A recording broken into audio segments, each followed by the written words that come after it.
Josh O'Connor is really something special. The whole movie hinges on the audience being on this character's side. And Josh can fake being a likable person. He's one of the most likable people in the world. It's absurd. He has a big heart right there. So I'm using this to its full extent. This is like film school right here. Hi, I'm Rian Johnson. I'm the writer and director of Wake Up Dead Man, and this is Notes on the Scene.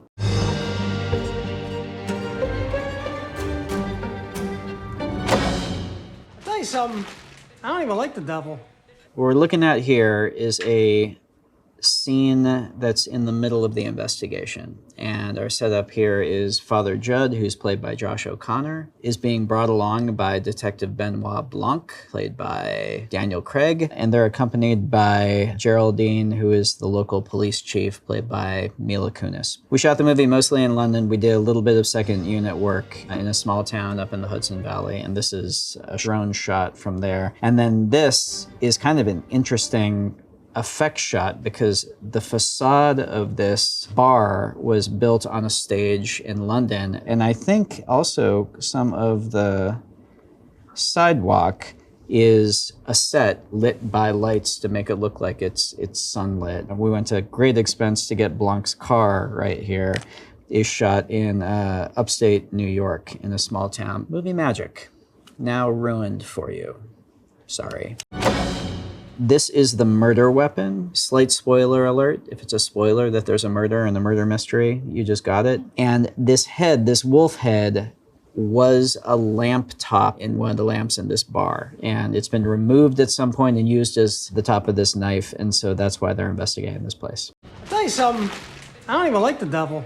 You know, Il Diavolo, it sounds classy, Italian, that's fine. Noah Segan, star of stage and screen with that ridiculous mustache. I try and isolate the role that has the most potential for absolutely stupid facial hair, and then I put Noah Segan in it. Noah is one of my best friends, and he was in my first movie, Brick, and I mostly put him in all these movies, partially because he's a good actor, but mostly just because it gives me and Daniel somebody to go out drinking with at night. His teacher says, I spent the night with Burt Reynolds, and then the back of it says, at the Burt Reynolds Dinner Theater, which he was very happy I let him wear it. You know that my wife, she buys a devil sign, then she buys a devil lamps, and people start, oh, hey, get him a devil thing for the bar. He loves it. And then, you know, devil, devil, devil, bang, I don't know. This is a really beautiful set. This was a Rick Heinrich special. Rick was our production designer. There we go, it's a good shot of it. And you get a good shot of my brother right there also. Rick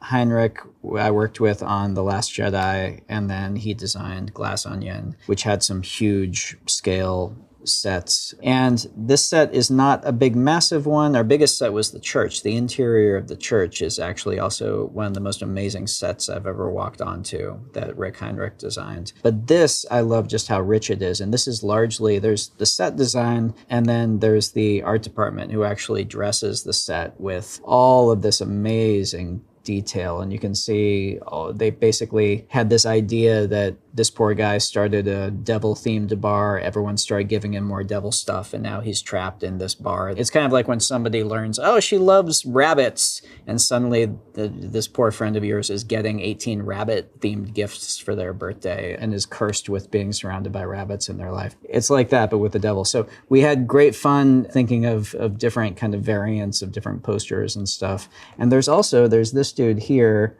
who I guess is a professional wrestler who is kind of pizzeria themed. Hundreds of people are screaming at the screen right now. I don't know his name. Noah is probably furious at me when he watches this, but that's a little Easter egg for you. And this is my brother, and this is his son and his wife, and yes, they're all there. And this is something very special. I was buddies with the late, great Ricky Jay, who was an amazing magician and a scholar of magic and many other things. And I try and work Ricky into every one of these movies. Very happy to have Ricky in the movie representing.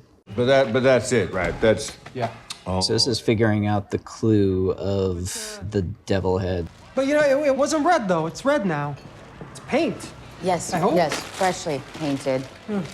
We filled it with some kind of plaster and stuck the blade in that way. A big thing in this movie is the way the murder happens. Father Jud is kind of the only one who's in close proximity to this impossible murder. I'll do whatever it takes to save it.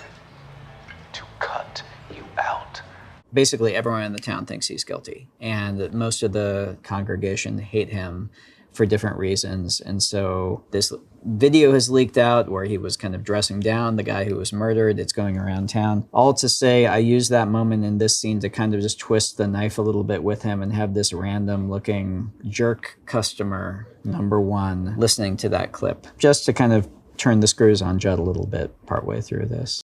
Like a cancer. Hey, Eddie, hey, come on, ixnay. Daniel Craig's magnificent look, his sartorial beauty in this. It's something that he and our costume designer, Jenny Egan, work on together. And inevitably what happens is Daniel will read the script, he'll get the vibe of it. He'll usually come to Jenny with some kind of idea. In this case, I don't want to speak for him and probably get it wrong, but he brought her references of 70s tailoring for men. So it has a very kind of distinct cut, and they create a couple of absolutely drop-dead gorgeous suits. Daniel Craig is inside the suits, which is part of what makes them incredibly gorgeous. I don't know that I would be able to pull this look off, but man, he's a good-looking dude in them. The Red Devil head thing, that ended up where? In the church. I threw it at the church and it broke a window. I don't know why. Josh O'Connor is really something special, this guy right here. When I watched him in Challengers, which was my favorite movie of that year, there's something magnetic about him, and I met with him, and he's really something special. It's not like the part changed significantly from the page to the screen, but he brought it up to another level just because the whole point of this character, it's similar to Janelle Monáe's part in Glass Onion or Anna de Armas's part in Knives Out. It's a character that the whole movie hinges on the audience being on this character's side. You need the audience to have empathy for the character, and that's not something you can buy or easily manipulate. That's something that really has to come from it being as simple as the audience likes this person. And Josh can fake being a likable person. No, he's one of the most likable people in the world. It's absurd. He has a big heart right there. So I'm using this to its full extent. This is like film school right here. And then after the chrism mass on Monday, Martha said she found a small broken window. Kids. But nothing else.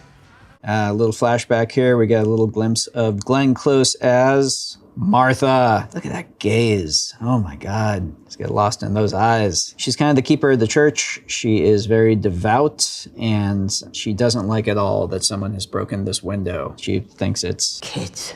That's one thing about these movies. They're full of little flashbacks, little flash forwards, little flash to the sides. They're full of little narrative things like that. One of the things in writing them and then in the editing with my editor, Bob Doucet, it's always about figuring out what is going to make this easiest for the audience to process. A flashback that shows you something that visually supports exactly what you're hearing is going to kind of go with the grain, and it's all about taking the onus off of the audience in terms of keeping track of all this stuff. There's a lot to keep track of in this movie.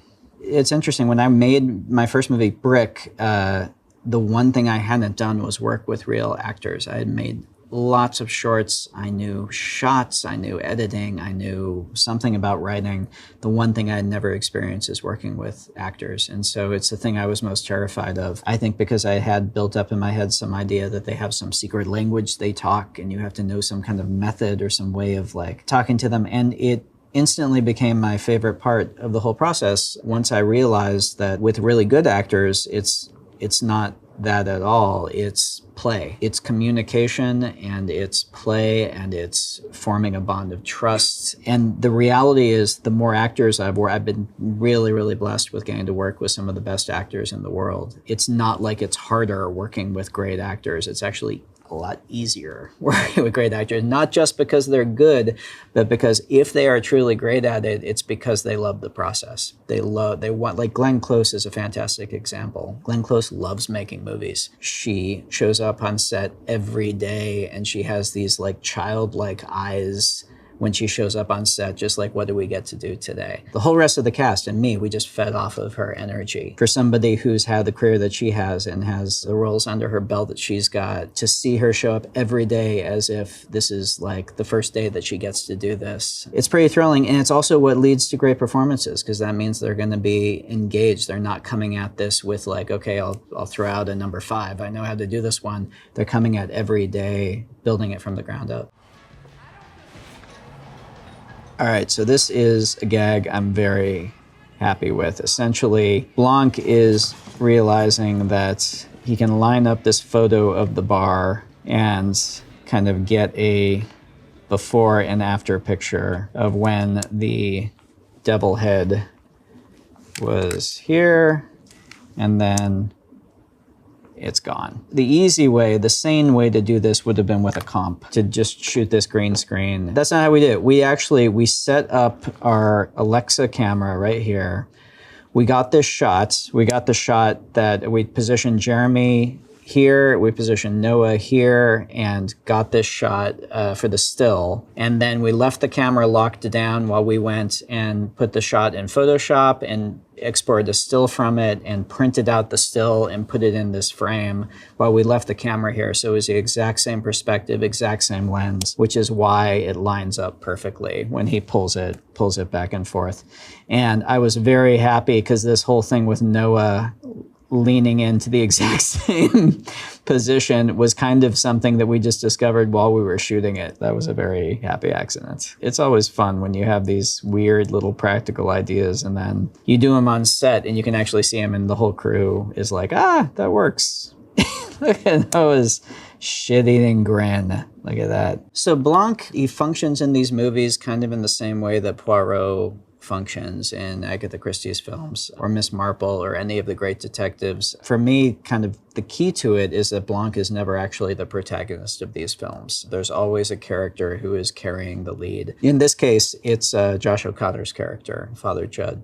But Blanc always serves a very distinct purpose in it, and he always is written not as let's learn more about Blanc in the story, but as what is Blanc's function in this mystery, and then we learn more about him through how he engages with that. In this movie, it's all about his relationship with Father Jud. Father Jud is a very good, very devout priest, and he's someone who has a good heart and genuinely tries to be Christ-like in his life and love. And Blanc is a man of reason, a man of rational thinking, and doesn't think very much of the church. But they form kind of a partnership and a friendship throughout the course of the movie because it's a man of faith and a very sincere, good-hearted man of faith in Father Jud, who Blanc is kind of partnered with throughout this. Daniel and I kind of had a lot of conversations digging into what Blanc's feelings about faith are. And Daniel had the very good instinct, and this is something that developed when working with Daniel kind of in rehearsals, that the harder Blanc was set on the opposite side of Jud in terms of their perspective on faith, the stronger the film would be.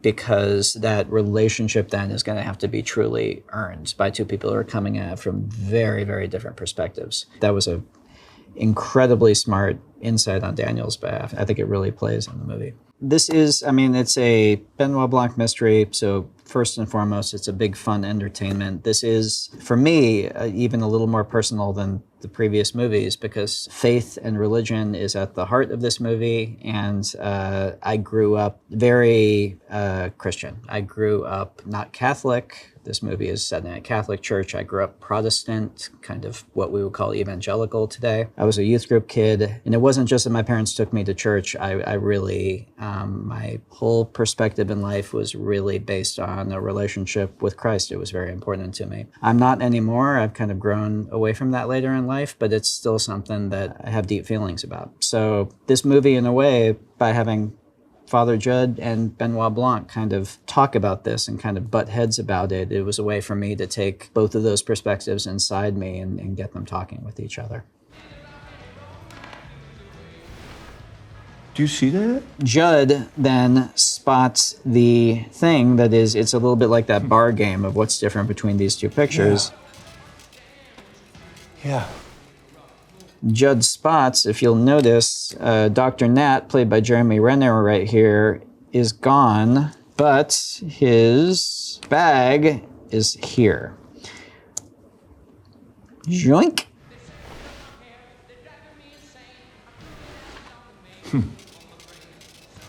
Yeah. Yeah. He notices the bag is still here. That's interesting. He goes, oh, yes, it's a doctor's bag, and there was a fresh drink here, and that means Dr. Nat is there in the bar and is caught having a liquid lunch. Enter Jeremy Renner, who he claims is just... Let's have some lunch. Jeremy cracks me up. When he came in, he's like, okay, so I figure this guy is just like the saddest sack in the universe. And I said, yeah, that's basically it.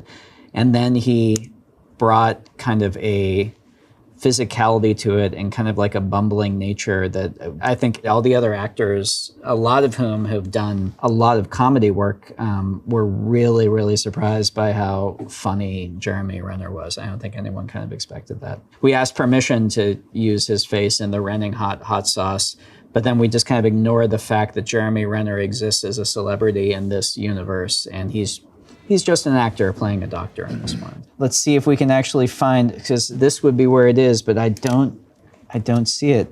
It's not this. It's not this. It's not here. I don't think so. I think it's tucked away somewhere deep, deep, deep. Because I remember I spent a lot of time in the edit room freeze framing and seeing if I could find it. You would think it would be in the hot sauce thing, but somehow it's not. Anyway, anyone spots it, they win a prize. Get you a bottle of the Renning hot sauce. Nat, I can come over later if you want to talk. I don't think I'd prefer that. I'd prefer not that. All of the suspects in this are members of the congregation of the parish, and each one of them is kind of, in a different way, under the sway of Josh Brolin's character, Monsignor Wicks, who has a very kind of, it's us against the world, we're under siege, we're in the castle together, we have to fight back against the world and defend ourselves type view of Christianity. He's kind of exploited weaknesses in each one of them to draw them in, to kind of radicalize each one of them and draw them in closer to him. Jeremy plays a character whose wife, who was the center of his universe, has just left him, and Wicks kind of gets inside his head and starts kind of drawing out that bitterness in Jeremy's character. So it is kind of a comic performance, but there is a real hook of real dark anger at the heart of it. And Wicks, who's Josh Brolin's character, is very much exploiting that in this movie. In casting these movies, the vibe on set is very important. I used to think we got very lucky each time that we got a group of actors who we never had any issues with, like, ego. Everyone loved hanging out with each other. I think you can tell in the movie, but it's genuinely the case on set. These people actually like each other. No one went back to their trailers. In between setups, they would all just hang out together and like play backgammon. It felt like camp a little bit. And that's been the case on all three of these films. Now, having witnessed it a few times, I think it's not like we're like doing some kind of dating service casting process where we're selecting personality types that will get along, because I'm not that smart, honestly. I think there's a certain element of it where it's a self-selecting process, because we're going after movie stars. We're going after people who are all used to being number one on the call sheet and being the leads in their own movies. And we're going to them with ensemble parts in a true ensemble cast. And that means anyone who says yes to one of these movies is going to be cool. And by cool, I mean they're not going to come on set with a big movie star ego. They're going to come on set for the only reason it makes sense, which is that they genuinely want to be part of the ensemble and feed off the other actors' energy and have that experience. And so in that way, it's been really nice. And it's been, one of the joys for me is getting to see all these talented actors kind of come together and sort of, circle each other and feel each other's energy out and then kind of coalesce into this group by the end of the shoot. Ah, there it is. Here's what you did it with. Huh? Come on, man. Cut him out like a cancer? You son of a bitch. Tell him that. Yeah. So tonally, this movie it's a little bit darker than the previous ones, but it's still a Benoit Blanc mystery, and so it still is funny and entertaining. And that balance, it was really tricky. In the script, this is definitely the hardest script I've ever had to write. And a lot of that was because of the themes and the tone and trying to make them feel like the humor was balanced with the scary and the creepy moments, and that the themes felt like they had weight, but that they didn't feel ponderous, and God forbid they didn't feel preachy in one way or the other. Writing a murder mystery is a lot of work. It's all well and good, but that's kind of like solving a crossword puzzle. The real work of the script and the reason it was actually really hard was balancing those more delicate elements. A big part of this movie is, I mean, they're very layered. These are movies that hopefully hold up to being watched multiple times. And they're movies where every scene is kind of working on a few different layers in terms of planting things that when you first watch it, you don't know you're supposed to be paying attention to. Hopefully the next time you watch it, you're like, aha, that's when this happened in plain sight. And it is right there. And they were playing fair with me. It seems like these movies are, and they're planned out kind of like to the nth degree. And they're kind of like jigsaw puzzles or mousetraps or pick your metaphor. But the reality is they're still movies. And so when you're writing, and anyone who writes knows this, you can do all the outlining, you can do all the planning, you can have it all set. And then when you actually do start typing the scenes and the characters actually kind of come to life and are just speaking through you as you're talking, sometimes it will feel very, very wrong, the thing that you planned out in your grand scheme. And you learn over time to listen to that voice when it feels wrong, to follow the voice of the character. And it's kind of the most important thing to realize. And I also know it because if I'm writing a scene, if I'm really not enjoying writing the scene, that will send my antenna up and I'll stop and step back and I'll try and think, okay, is it because there's something fundamentally wrong with this and the character is telling me, no, this isn't the scene I want to be in. There's a scene in the middle of the film, I don't want to spoil, but there's a very pivotal scene with Josh's character. It is a case where I had something entirely different outlined for the movie. And I hit this scene and kind of realized as I was typing, it just started flowing in a completely different direction. And I just followed it, and it ended up being kind of one of the pivotal scenes in the movie. I know it's frustrating, I'm talking around it, I don't want to spoil it, but find me on the street, buy me a beer, I'll tell you what scene it is. But you really do learn these are still movies and they have to feel alive, and the only way for them to feel alive is to listen to the characters when they're talking to you. I'm a big outliner, and that helps with stories like this, because I will spend the first 80% of the process just working in notebooks. And that lets me have kind of a zoomed out, like the Google map zoomed out view of the story. So if I see I have to pay something off here, it's not like digging back in the script. I can just flip back a few pages and see in the outline, okay, that means I have to plant something in this scene that sets that up. And then when you're actually shooting the scene, it's a balancing act because you never want the audience to be aware that there are things that you're pointing out. In fact, you want to do the opposite. You want to have the scene just play on a very surface level so that the audience is fully engaged with it in the first viewing, and it's only on other viewings that they catch the things. And that also is just a certain amount of trust in the audience. It's letting things happen in the background, not feeling like you have to put a spotlight on everything, but trusting the audience is smart enough that when they watch it another time and they see it there, it'll connect. Tell him that. Yeah. Son of a bitch! Killer priest! Do you want to tease that there's a clue in this? No. Good ask.